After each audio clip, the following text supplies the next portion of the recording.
আসসালামু আলাইকুম বন্ধুরা, আশা করি সবাই ভালো আছেন। Physical education and sports science page চ্যানেলের পক্ষ থেকে আপনাদের জানাই স্বাগতম। আমি মোহাম্মদ রায়হান হুসাইন, প্রভাষক, সরকারি শারীরিক শিক্ষা কলেজ, বরিশাল। আপনারা আমাকে অনেকেই চেনেন, অনেকেই জানেন এই চ্যানেলের মাধ্যমে। আমি মূলত শারীরিক শিক্ষা বিষয়ে শিক্ষকতা করি, লেখালেখি করি। আপনারা অনেকেই জানেন, ইতিমধ্যে আমার দুটা বই প্রকাশিত হয়েছে, যার প্রথমটি হলো 22 গজে লড়াই, অর্থাৎ এটা হচ্ছে ক্রিকেটের আইন কানুন এবং কলাকৌশল নিয়ে লেখা, এবং দ্বিতীয় বইটি হলো শারীরিক শিক্ষার ভিত্তি ও ইতিহাস। মূলত আমাদের দেশে, বাংলাদেশে শারীরিক শিক্ষা বলতেই যে ধারণাটা আমাদের সামনে চলে আসে, খেলাধুলা, শরীরচর্চা ইত্যাদি। কিন্তু শারীরিক শিক্ষার যে একটা বৃহৎ একটা সেক্টর আছে, বৃহৎ একটা বিষয়বস্তু আছে, সেটা আপনারা হয়তো অনেকেই জানেন না। যারা শারীরিক শিক্ষা বিষয়ে পড়ালেখা করছেন, যারা শিক্ষকতা করছেন, তাদের জন্য এই বইটির কোনো বিকল্প নেই। শারীরিক শিক্ষার আধুনিক ধারণা, শারীরিক শিক্ষা সম্পর্কে ভ্রান্ত ধারণা, এই সকল মিলিয়েই এবং প্রাচীনকাল থেকে আজ অবধি যতগুলো শারীরিক শিক্ষার যে ক্রমবিকাশ হয়েছে, এখানে সম্পূর্ণভাবে তুলে ধরা হয়েছে। এছাড়া শারীরিক শিক্ষার যে মূল ভিত্তি, যে আমরা বারবার বলছি, শারীরিক শিক্ষার ভিত্তি চারটি: জীববিজ্ঞানিক ভিত্তি, মনোবৈজ্ঞানিক ভিত্তি, সমাজবিজ্ঞানিক ভিত্তি এবং দার্শনিক ভিত্তি। এগুলো খুব ভালোভাবে এখানে আলোচনা করা হয়েছে। এছাড়া এই ক্রিকেটের বইটাতে বিষয়বস্তু হলো এখানে আইন কানুন, অর্থাৎ আইসিসি যে 42টা আইন আছে, সেটা এখানে খুব সুন্দরভাবে ব্যাখ্যা করা হয়েছে বাংলা সহজ ভাষায়।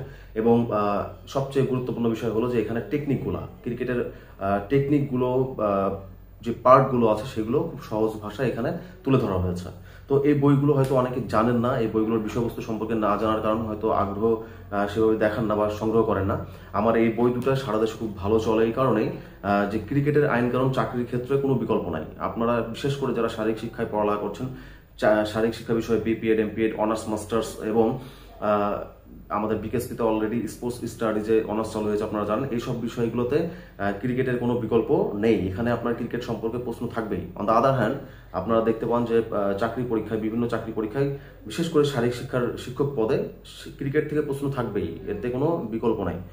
দ্বিতীয়ত হলো যে এই শারীরিক শিক্ষার ভিত্তি ইতিহাস বইটি, এইটা এতটাই গুরুত্বপূর্ণ বই যে এটা আপনার বিপিএড এর প্রথম এবং দ্বিতীয় সেমিস্টারের সিলেবাস অনুযায়ী রচিত হয়েছে।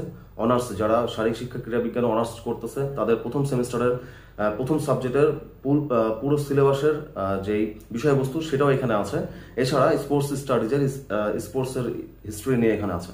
তো আমি আপনাদেরকে আজকে এই দুইটা বইয়ের বিষয়বস্তু সম্পর্কে, অর্থাৎ সূচিপত্র সম্পর্কে আপনাদেরকে ধারণা দেওয়ার চেষ্টা করবো। চলুন দেখে নেওয়া যাক। শুরুতেই আমরা শারীরিক শিক্ষার ভিত্তি ও ইতিহাস দিয়ে শুরু করব। শারীরিক শিক্ষার ভিত্তি ও ইতিহাস বইটিতে কি কি আছে চলুন আমরা দেখে নেওয়ার চেষ্টা করি। এখানে দেখুন, শারীরিক শিক্ষার প্রাথমিক ধারণা। এখানে শারীরিক শিক্ষার অর্থ, সংজ্ঞা ও লক্ষ্য, উদ্দেশ্য, কর্মসূচি, মোস্ট ইম্পর্টেন্টলি যেটা আছে, শারীরিক শিক্ষার ভ্রান্ত ও আধুনিক ধারণা। এটাই হচ্ছে মূল একটা বিষয়, যেটা খুবই গুরুত্বপূর্ণ আমাদের সমাজে, কেননা শারীরিক শিক্ষা সম্পর্কে আমাদের অনেক ভ্রান্ত ধারণা আছে। সেগুলো এখানে তুলে ধরা হয়েছে। এছাড়া আধুনিক সমাজে শারীরিক শিক্ষার গুরুত্ব, প্রয়োজনীয়তা, শারীরিক শিক্ষার পেশাগত দিক। অনেকেই ভাবেন হয়তো শুধু ক্রীড়া শিক্ষক হওয়া যায়। শারীরিক শিক্ষার যে পোস্টগুলো আছে বা যেই বিষয়ে চাকরি পাওয়া যায়, এখানে সুন্দরভাবে তুলে ধরা হয়েছে। এছাড়া শারীরিক শিক্ষার সম্পর্কে বাংলাদেশে যে সমস্যাগুলো আছে, সমাধান কি হতে পারে, সম্ভাবনা কি আছে, সব তুলে ধরা হয়েছে এখানে।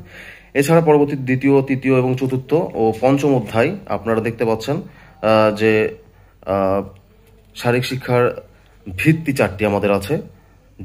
জীবতাত্ত্বিক ভিত্তি থেকে শুরু করে দার্শনিক ভিত্তি, যেই কথাগুলো আমি বারবার এই চ্যানেলে বলেছি, এখানে সেগুলো দেয়া আছে। এছাড়া শারীরিক শিক্ষার ইতিহাস প্রাচীন গ্রিস থেকে মিশর পর্যন্ত এবং আধুনিককালে শুধু জার্মানি থেকে বাংলাদেশ পর্যন্ত এখানে ইতিহাসটা দেয়া আছে। এছাড়া আন্তর্জাতিক ক্রীড়া প্রতিযোগিতা সমূহ, যেমন এখানে দেখতেই পাচ্ছেন অলিম্পিক থেকে শুরু করে ফিফা, ফুটবল, এখানে আপডেট আপনারা তথ্যটা পেয়ে যাবেন। এছাড়া নবম অধ্যায়ে গুরুত্বপূর্ণ একটা বিষয় আছে, যে খেলাধুলার উৎপত্তি ও বিকাশ সম্পর্কে এখানে ধারণা, ইতিহাস সম্পর্কে দেয়া আছে। এখানে আপনারা এখানে খুব সুন্দরভাবে এই তথ্যগুলো পেয়ে যাবেন। পরবর্তীতে আমরা দেখি ক্রিকেটের বইয়ে কি আছে, আমরা একটু দেখার চেষ্টা করি। ক্রিকেটের আপনারা বুঝতে পারছেন এখানে আইন কানুন দেওয়া আছে। সো এখানে আইন কানুনের পাশাপাশি যে জিনিসটা গুরুত্বপূর্ণ আপনারা দেখতে পাচ্ছেন, এখানে ক্রিকেটের আইন কানুনের পাশাপাশি এখানে আরও গুরুত্বপূর্ণ বিষয় আছে। এখানে আম্পায়ার সিগন্যাল দেওয়া আছে, ক্রিকেটের টেকনিকগুলো দেওয়া আছে, যেটা বাংলাদেশে কোথাও আপনারা পাবেন না। টেকনিকগুলো আমার বইতে খুবই সহজ ভাষায় দেওয়া আছে, এবং এই টেকনিকগুলো আপনি যদি শিক্ষকতা পেশায় যান, তাহলে আপনি আপনার শিক্ষার্থীদেরকে সহজ বাংলা ভাষায় কীভাবে আপনি এক্সপ্লেন করবেন, এখানে খুব সুন্দরভাবে দেওয়া আছে। এখানে ক্রিকেটের 42টা আইন দেওয়া আছে, আম্পায়ারের সিগন্যাল, আম্পায়ারের সব কিছু ব্যাখ্যা করা আছে, ক্রিকেটের পরিভাষা দেওয়া আছে। এখানে আপনারা দেখতেই পাচ্ছেন যা যা টপিক দেওয়া আছে, সবগুলো এখানে দেওয়া আছে। এছাড়া বিভিন্ন সালে আসা কোশ্চেনগুলো দেওয়া আছে। আপনারা ক্রিকেটের এই বইটা এতটাই জরুরি যে আপনারা যদি শারীরিক শিক্ষা শিক্ষক পদে আবেদন করেন কোথাও, তাহলে এই বইটার কোনো বিকল্প নেই। আশা করি যারা বই দুটো সংগ্রহ করতে চান তারা আমার মন্তব্যে দেয়া নাম্বারে হোয়াটসঅ্যাপ করতে পারেন। হোয়াটসঅ্যাপ করে আপনার বই সম্পর্কে বই কিভাবে সংগ্রহ করবেন সেটা বিস্তারিত জানতে পারবেন। সবাই সুস্থ থাকেন, ভালো থাকেন। আসসালামু আলাইকুম।